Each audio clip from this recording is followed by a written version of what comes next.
Good Tuesday morning Yes. and happy day. Boy, I'll tell you, are we excited to be here today? Oh, we or are. what? Happy September. Yes, happy September. Yeah, Today's yeah. September 1st. Unbelievable. Can you believe it? We're going to get through this year by hook or by By crook, crook. some way, somehow. We're going to all make it together. So We we're are, already we in are. September. We're already thinking about the leaves changing and Yeah. pumpkin spice I and all these know. wonderful things. But I'll tell you what, you're going to love our show today. Oh, yes. We have Very an special icon guest. with us. I mean, Yeah. the man is the historian supreme of East Tennessee. He's an award-winning TV host. He's a producer. He's an author. He's a playwright. He's a storyteller. Oh, like, yeah, like absolutely you cannot a storyteller. believe. Absolutely. You're going to hear some great stories to tell. And, of course, he's an actor spending nearly 30 years doing the Heartland Series on WBIR. Please welcome our guest, Mr. Bill Landry. Say good morning, Bill. Good morning, Bill. How are you? We are great. Now, Bill is actually remote. He's a little ways from East Tennessee right now, Yeah. but you know, we thought it was too far to catch him from the North Pole, so we came down to this area, to Pigeon Forge. Yes. But he's actually in Myrtle Beach. Are you in North Myrtle. North Myrtle Beach. Yes. So, but anyway, Bill, it is a delight to have you on the show. Thank you for joining us. I'll tell you, you know, you really are. You're a part of the East Tennessee history, just as you've written about the East Tennessee history so much. But tell us, how are you keeping your days busy right now? What you doing down there? I'm having cataract surgery. Oh, no. You know, this is a problem when you get old. Yeah, that's what everybody wanted to know. That's why I wanted to talk to you, Sam. I wanted people to know that, yes, I'm still alive. Well, that's good. And still around and still telling stories. I heard a guy talking today on the radio who said, yeah, this is the first day of September. That's after 72 days of March. Boy, and Isn't it that the feels truth? that way, doesn't Yeah, it? Boy, yeah, this has been a yeah. tough year for everybody involved. Yeah, I mean, Bill, I got to share a little personal story here. Mrs. Claus and I knew Bill from all the different author shows that Yes. we've done together because he is an author and he's got several books out there. We're going to Yes. show you a few of them today. But anyway, that's how we met, and we became friends over these shows. We did. And now we're sitting there doing everything long distance because we have no shows to go to. So That's weird, you know, isn't it? it is, but It's very strange. it's certainly Very nice to strange, catch yeah. up with you. So you Yeah, know, it's great to see you. Oh. Well, it's teaching us all how to reconnect, and during the pandemic, I've reconnected with old ball players that I played ball with years ago, and grew up with, and people that you've got a little time. It used to be a few months ago we had nothing but time. The world's picking up again now, and we're getting close to the election, so everything's kind of running on a high temperature and everything. Yeah. I mean, exactly. what do you see for the rest of the year? Do you think after the election things are going to start calming down a little bit? And what's your prognosis on it? My wife and I are going to either celebrate or move to Canada. So one or the other. We're hopeful. Well, I don't want to go there. yeah. We don't want to go there, but I can tell you we've written 10 steps to the dumb down test. We could all take a dumb down test if you want to. No, that's But- okay. That's okay. There are times I'm already feeling lost. I don't need to feel more so. Anyway. Really? Well, let's talk about, man, you have Yeah. had one big life. Yes, you have. You Yes, have. genuinely have had a big life. What was it like doing, episode after episode and featurette after featurette for all those years, and what parts of Tennessee did you find you loved the absolute most when you did them? Great question. But there's a place up near Allert, near Jamestown, Tennessee. I really like that country up there. And we first met a millstone sharpener up there named Mr. Cooper. And this is near Pall Mall, Tennessee, where Sergeant York was from. Oh, okay. So it's up near the Big South Fork. Okay. Oh, yeah. Yeah. All right. Now I know where you're at. Yeah. Yeah, that's a fascinating country and with a wild, great history. And I still have a great friend, Mary Robbins, up there. I want to say hi to her. But that's a beautiful place. Of course, the park and Cades Cove, and I ended up living for about 8 or 9 years. I built a cabin, and we lived in right there in Abrams Creek. Did you Happy really? Valley. I was Yeah. going to say Happy Valley, yeah. Yeah. Yeah. That's over near Chilhowie Park. Uh-huh. You're only 7 miles downstream from Cades Cove on Abrams Creek to my house. But when my dog would take off and end up in the national park and then get arrested, I had to drive an hour and a half around to get him. I did that about 20 times, but there was warrants out for him everywhere. I would have gotten a leash. I would have done something a little simpler than do that 20 times. I started getting emails from people Buddy was hiking with, and eventually wrote a little story about how Buddy trained them for climb Mount Shasta, stuff like that. I don't know how they found out I was Buddy's daddy. It's kind of fun.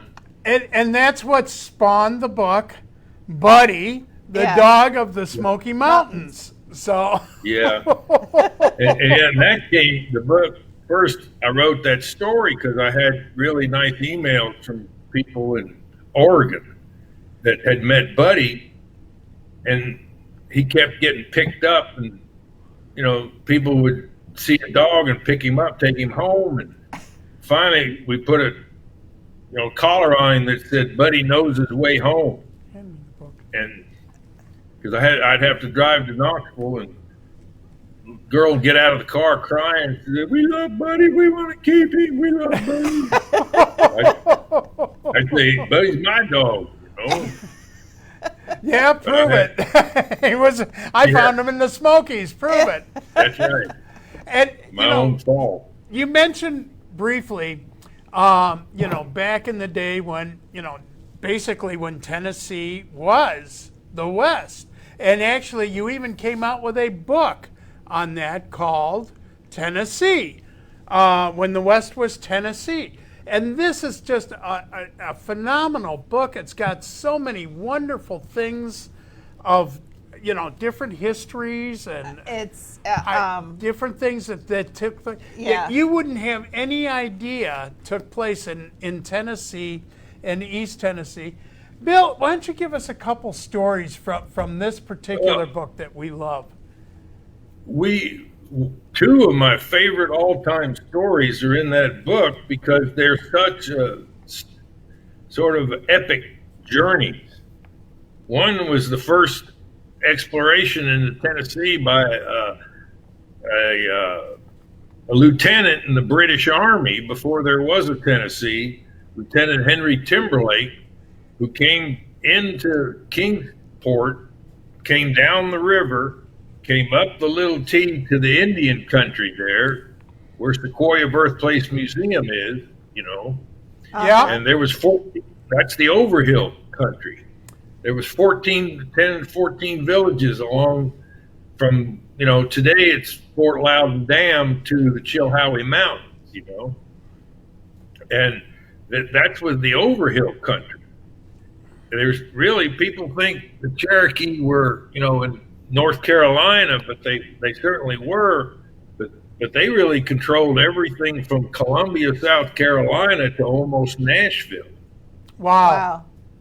And the explorer William Bartram came through here in 1776, and both of those journeys and memoirs are at least as exciting as the Undaunted Courage, really, the journey of to the west.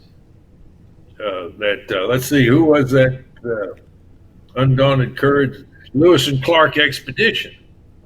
Yes. Yeah. Yes. But that's Okay. So that's two of the first and finest explorations into our region are in that book as a condensed version adaptation. And we tried for years and years to get Timberlake produced as a little film or a short feature or a multiple. We just weren't able to get it together to do. But the Heartland series had there was so many interesting stories around here, and we all worked so hard, anywhere from 3 to 5 or 6 people over the course of the run of the series. We had 2 producers and 2 writers who were the producer writers when we started, and we had some great ones. And they worked for us worked for the station like me for 2 or 3 or 4 years and moved on to bigger and better things. Now, who Doug picked? Mills was always the cameraman. If I can ask, who picked the locations that you went to? Did you research these, or did you just go, let's take a ride down the road here and see what we find? You can't do that with a camera crew are all being paid. You gotta take off. I guess it takes a little more planning. A little bit more planning than that. Yeah. Well, We wanted to do a story on the European wild boar when we first started. That's the big hogs that multiply in the park. Well, they're an exotic species. They're from a different world, and they got loose, and the park has tried to eradicate them. So we called the park the first year and talked to a guy named Kim Delosier, who was the wildlife coordinator, and became the great friend. We did 15 shows over the course of the run of the series, and Kim was wonderful. But he says, meet us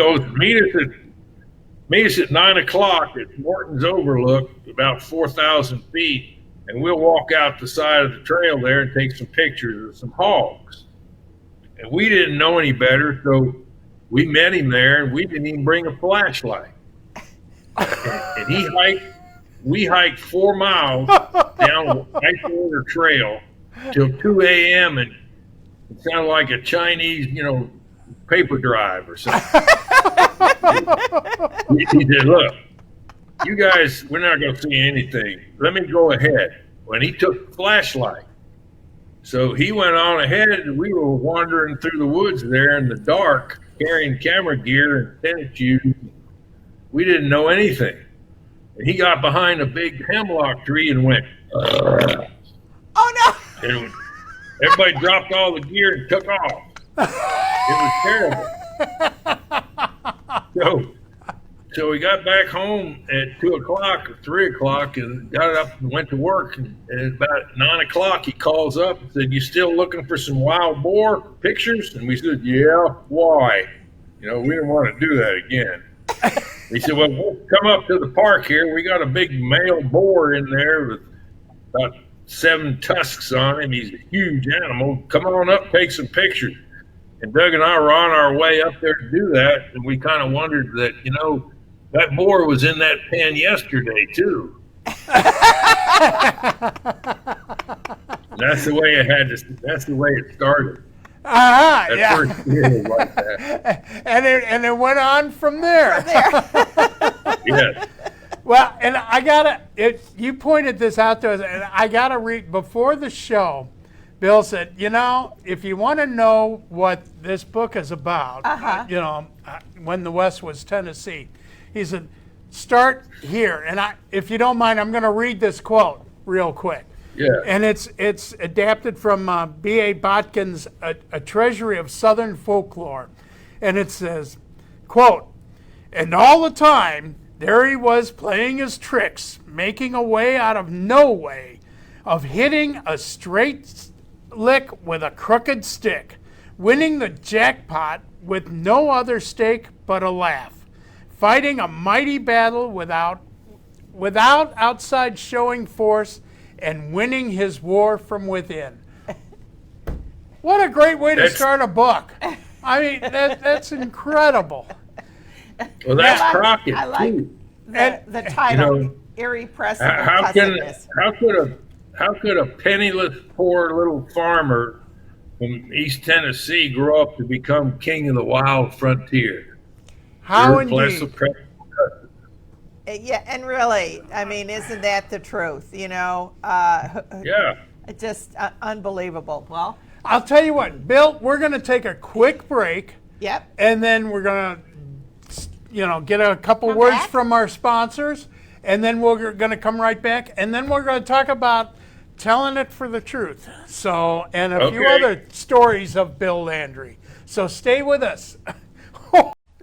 Hello. You may recognize us from Mountain Fun Life TV show Storytime with Santa and Mrs. Claus. And here are the stories that bring the TV show to life. The Santa's Elf series of children's books features wonderful rhyme and beautiful corner-to-corner illustrations and include a special message from Santa at the end of each story. I wrote the books and Mrs. Claus did the artistry. Available in hard and soft covers, these books are available wherever great children's books are sold, or online or at our website, thenorthpolepress.com. There are 7 already published and more on the way. So pick up one or more of these books and read them to your kids today. welcome back. Boy, that was short.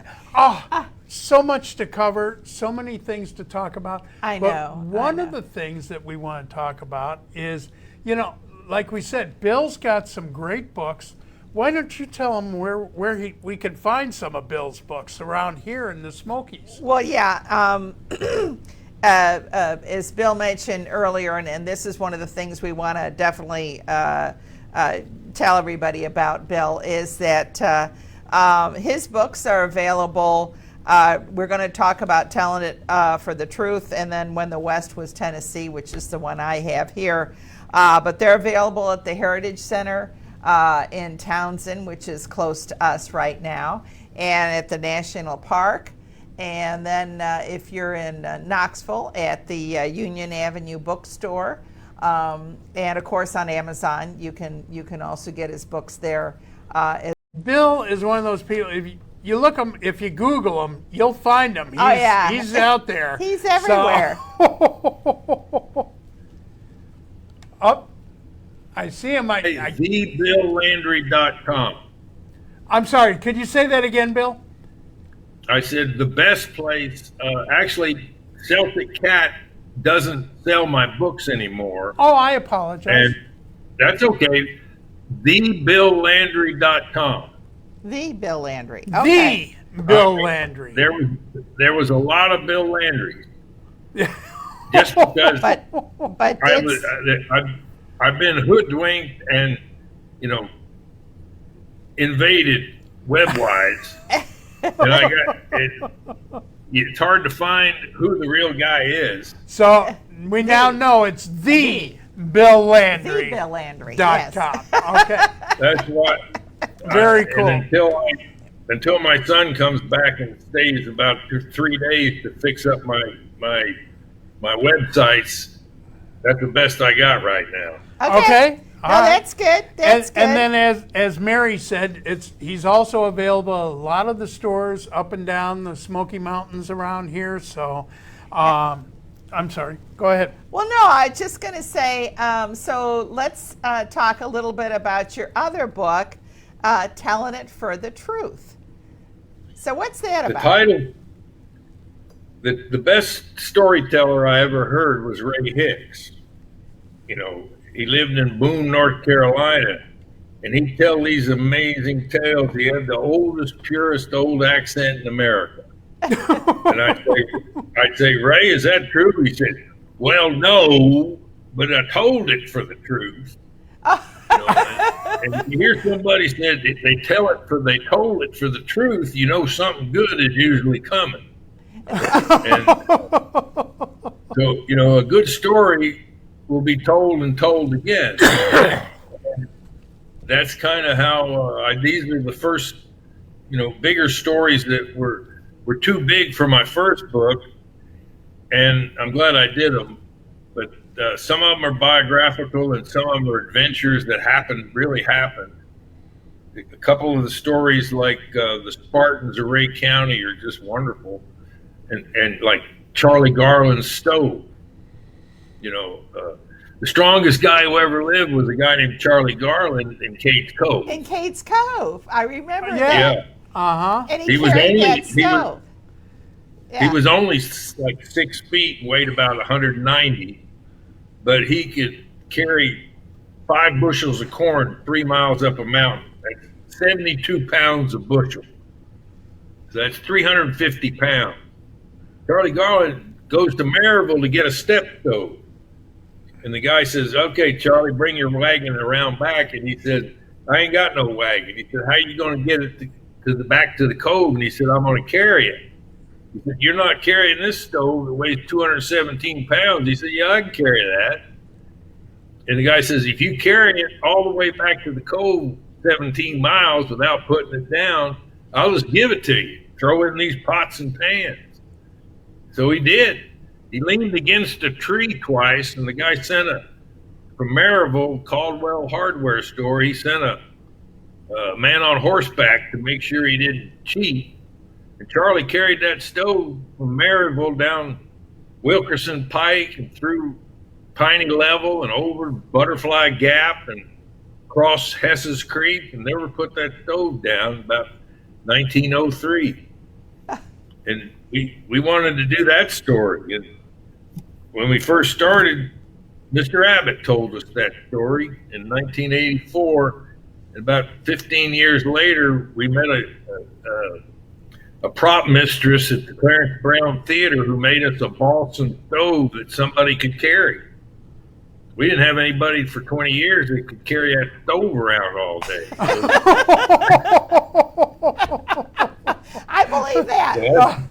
I believe that. That was just a fabulous story. And you know, I think that's one of the things that you do such a wonderful job in your book is you really set a stage for the history of Tennessee and how and colorful it was in some areas like that where you know he carried that stove, and then the historical side of it. But there's another very interesting story in here, and it concerns a duel between two very famous men, one certainly from Tennessee, Governor John Sevier, and then well, let him tell. Oh yes, you tell. Yeah, you go ahead and tell us the story.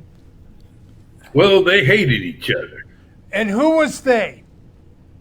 Andrew Jackson. Andrew Jackson. Andrew Jackson. President Andrew Jackson. Yeah. And as he got famous, he became more of a favorite of Middle Tennessee. And John Sevier was, of course, the Indian fighter, the first governor. And he was more a little earlier fighting times. They were just rambunctious people. And, they of course, it was a marital spat, Sevier insulted Jackson on the street, and Jackson called Sevier a petty flogging scoundrel, and they had, terrible communications in letters about what scumbags each of them were, and people today can recognize the anger. So they decided they're going to meet each other outside the laws of the state, which meant they couldn't duel in Tennessee at the time, but they could go to Fort Southwest Point because that was a fort that was built to protect the settlers that in a short 10 years became a fort to protect the Native Americans from the settlers right there at Kingston. So they were supposed to meet there for the duel outside the boundaries of the state. See, and they kind of each had a second and a third, and they had a horse, and Babe Parker from Kingston told the story because he lived right next to it, to the fort there, that they just cussed each other, and Sevier didn't have his pistols, and he said, "You wouldn't shoot a naked man, would you?" And they neither one of them had their pistols. The horse did, and then the horse ran away with the pistol. And Babe Parker always said, if that horse, he was the hero of the day, because if either one of those great, powerful, legendary founders of the state of Tennessee had died, it would have been a completely different historical turn on the history of our state. Isn't that amazing? That's a true story. Absolutely amazing. In the United States, because he wasn't, at that time, Andrew Jackson wasn't president, was he? No, he was a lawyer, Yeah. a Knoxville lawyer, Right. a bad dude. I mean, he'd had 7 or 8 duels. He'd already killed one man in a duel. And Wow. it was Andrew Jackson that subdued Russell Bean, who was one of the baddest people in the, he's the guy that would go on a long hunt, come back, and he found out he had, instead of having 3 children, he might have had 4 or 5 there. So he cut the ear off one of his kids so it wouldn't get mixed up with his own brood. Oh my gosh! goodness. Oh, jeez, That's nice a true guy. story. Oh. And it took Andrew Jackson to subdue him. They had to get Andrew Jackson to go get him because they were going to drag him in, to the locks or the jailhouse, whatever they had back then. People were cut from a different cloth back then, weren't they? They were, yeah. Mm-hmm. I mean, They settled land disputes by wrestling or something. Yeah. That's the way they settled White's Creek in Roane County. Had a big argument. Nobody knew where the line was, from the big poplar tree to the left side of the ridge, That was what was in the deed. And so how are we going to settle this, Captain McKell? We said, let's wrestle for it. So that's what they did. That was a funny little scene we did one time. amazing. And of course, you've got an awful lot about Davy Crockett in your books as well, and talking about his life and all the things that he did. And it's hard to imagine Davy Crockett as being both a frontiersman and a senator, but that was the kind of people that were in Tennessee at the time, was it not? Well, yeah, they were the best we had. Send the best, the smartest leader, and to represent us. Right. Crockett served that purpose, and he wrote a lot of amazing things about it too. He had 3 girlfriends before he married Polly, and he said he'll go see them. And he said he couldn't talk because his heart would get to fluttering like a duck in a puddle. And you know what he's talking about. But for y'all who have never been on a wolf hunt, I'll just tell you that when you get lost, the way home is just where you don't think it is. You know, we've talked about that a lot, that, you know, you look at these forests and they're just endless, and it's like, Yeah. once you're in them, you don't know which way you're going. And how these guys got around and did what they did, and especially, you said basically Tennessee was the back hills country of North Carolina, and it ran all the way from the Appalachians all the way to the Mississippi. And that was all wild country. Yeah, yeah. People forget that it was 13 colonies on the East Coast. And if you were Irish or Scotch and didn't own land, the English would stick you between them and the Indians. So you were the buffer. Buffer. Great, that's it. So the mountains where the Indians were, you know, and the Overhill were on the eastern side of the Appalachians. So from the top of Appalachian Mountain to the Mississippi River was the back country of North Carolina before 1796. 1796, we finally had enough people, about 70,000 or so, in that stretch of territory to become a state. And I guess we were just the back country of North Carolina, and of course, there wasn't any taxation without representation. We couldn't get, you know, protection. There was no law. There was no, you know, some militia, and that's how Sevier earned his spurs, sort of. So I guess out here.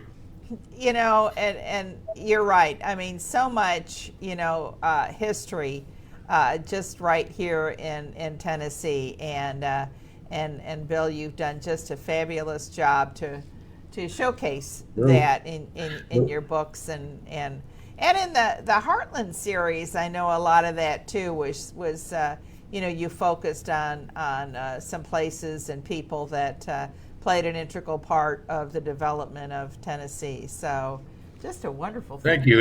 It was always a celebration of a people in their land. And Steve Dean was our executive producer. Linda Billman was a great writer. Went on to direct DVX radio. And Sean Kirk, Laura Armour, and just a wonderful group of people that we really worked well together. WBIR supported it. Yeah. It was a struggle, but we learned. It happened in about that fast. Wake up one day and 30 years passed. And isn't that amazing? I mean, you know, Mary and I are celebrating today because this is our 6th month. Yes. We've been doing this show now every week. Yeah. And then I look at you and go, he did 150 half-hour episodes. We got a long way just to catch up to that. And don't even get me started on the 1,900 or so, you know, featurettes that you did on BIR. How did you keep up at that pace every week? You did them one at a time. Yeah. Well, the world evolved around today, and what you came back with in the camera. And, you know, people think, how do you do that? Well, people will tell you what to do. We had so many people suggesting so many great ideas, you know. One more story quickly. Doug, we're shooting bears in Cage Cove around the loop one day. We had a little time. It was after lunch. And, you know, we see a big old bear with mama cubs and stuff, and we'd stop and shoot it. So Doug's out there one day shooting. The guy comes up, and he's got a camera that says Heartland Series, WBIR TV. And the guy looks at him and says, "What you doing?"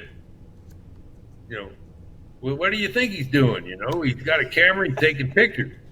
But Doug heard that 30 years worth. What you doing? And he never said anything smart, or he just would taking pictures. What they mean is, what are the pictures going to be used for? And the guy says, "Well, how'd you know the bears were going to be here?" And Doug just looked at his watch and said, "Well, it's 2:00, isn't it?" And the guy says, "Yeah." He said, "Well, the ranger said he's going to feed the bears at 2:00.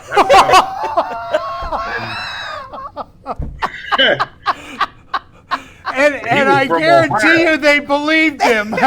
I guarantee it. Yeah. They're from Ohio, generally. Oh, is that when they feed him 2:00? Okay. We always thought that everything north of here was Ohio. People are funny. Well, and I'll tell you, I can only guess how many great stories you have when you were out there and different things. Did you ever get chased by anything, or did you ever, get into some close calls? Yeah, often. Often. We were Walnut Bottoms. We were going up behind Mount Sterling into 5 miles into the park, and the only way to get in there was on horseback, and we had a grip, David Gowie, with a sound box he carried around his neck, and we had to get horses, and the horses had to step over a big log that was about 4 feet high almost. Wow. And when we went over that log on horseback, that sound box swung up and hit Gowie right between the eyes and knocked him cold as a mackerel. Oh. And he fell off the horse, and we started kicking him, saying, "Get up, Gowie, get up." He was out cold. We thought we killed him. And other things. Get lost or climbing Mount LeConte in 24 degrees below zero, shooting up there in the winter. Oh my gosh. Amazing. That's as cold as the North Pole. Yeah. Cold as, yeah. But yeah, at least that. That's a story too. Wow. I can't let me think. There was something else I wanted to tell you, but it's gone. It'll come back. Well, and unfortunately, we're running out of time. However, I want to say this. Right now, everything's in kind of a state of flux, but Bill does make it up into the area on occasion and does do speaking engagements and stuff up here. Do you not? Yeah, when normally that's how the Talk is Cheap tour was developed. That's right. We were talking about that earlier too. Funny story on that one. But anyway, when he's coming up again, we will make sure to put it on Mountain Fun Life so that you can catch Bill wherever he's coming. Because if he gets into this area, you owe it to yourself to try and meet this man in person, get some of his books signed, and it's something that you will cherish for the rest of your days if you get a chance to do that. Absolutely. Yeah. I mean, Bill, you're. I'm sorry? Santa, it's been a pleasure talking with you. Oh. Get to see you guys. Well, we don't get to do shows anymore. Well, next year. You got to adapt. Next year. Next year. Next year. We'll Next year is going to be year. good. We're going to make up for it in spades next year. We're going to Yeah. go to everything that we can go to. So, and we'll come down. We'll come down your way too. So, and get down there. Come see it. But thank you. Like they say. Well, Like they say back home, come see us and set a spell. There you go. and we would certainly love to do that. There you go. And thank you, Bill, so much. It has been such a pleasure to have you, and it's been fun and entertaining, and you're just fabulous with all your expertise with everything. Just, stories. It's funny. It's funny, yeah. Love your story. I could listen to your stories all day. I'll tell you, it was great when we were able to get to it at a show because he would do, he would speak and then we'd get a chance to talk to him, and boy, he just come up with one tale after another, and the whole weekend I just listened to Bill. Yeah. You and Sam Venable. I mean, you guys just went talk about storytellers. Just talk about storytelling. You go back and forth forever. Yeah. But anyway, had a great And time. then Well- whenever we'd be telling tales and the other one wasn't there, Sam and I and other storytellers learned to tell the other person's tales. We'll save ours for when we really got a tight spot, where you really had to perform. Nah, don't waste them on them. Today, we'll tell Sam and Claiborne's tales, and Elizabeth Rose's stories. Yeah, and they probably all start running together after a while. You don't know who wrote what. I know. Didn't matter. You just know it's always stolen from somebody. Well, That's telling Ray it Hicks for, always telling it for the truth. That's right. what you were Telling it doing. for the truth. Well, Bill, everything I was going to say, everything I've talked about, as amazing as those stories are, they're all true. I know. you That's just what's have to crazy. cross your fingers as you tell them. Sometimes. Well, Sometimes thank it you. don't matter. True enough. Well, thank you again for joining us. Thank you for your time. We really appreciate you taking some time. And again, I hope you'll pick up Bill's books and get some of his story, because I'll tell you, it'll leave you chuckling and in awe at some of the history for this area. Absolutely. It's just really amazing. No, So, it is. Thank you. Well- Thank you for that, Santa. Stay Great safe to down see in you all. Myrtle Beach. Yes. And our best to your lovely wife Sandy. And Okay. again, we'll catch up again. We won't make it so long next time. No, if I don't see you before Christmas, we'll see you then. Absolutely. You know I'll be there. Take care, Yeah. Bill. Yeah. Thank you so Bye. much. And folks, boy, I'll tell you, what an icon. And I mean, this was just the literal tip of the iceberg of what this man knows and can talk about. And I he's know, probably I know. forgotten And- more stories than what we'll Well, ever hear. Yeah, absolutely. And we got Libby Gilly said a great show. So nice to see Bill Landry again. And it wasn't it? It just was wonderful. Jane Cowan is watching. So hey, glad Jane. you could join us, Jane. And so we. By all means, thank you for joining us. Thank you for joining And us. on, We had on half of a great Bill time. Landry and and us, thank you. We appreciate you tuning in every week and following us. So We do. And we look We forward do. to your comments. So take care, and we'll see you next week. Bye-bye. Bye-bye.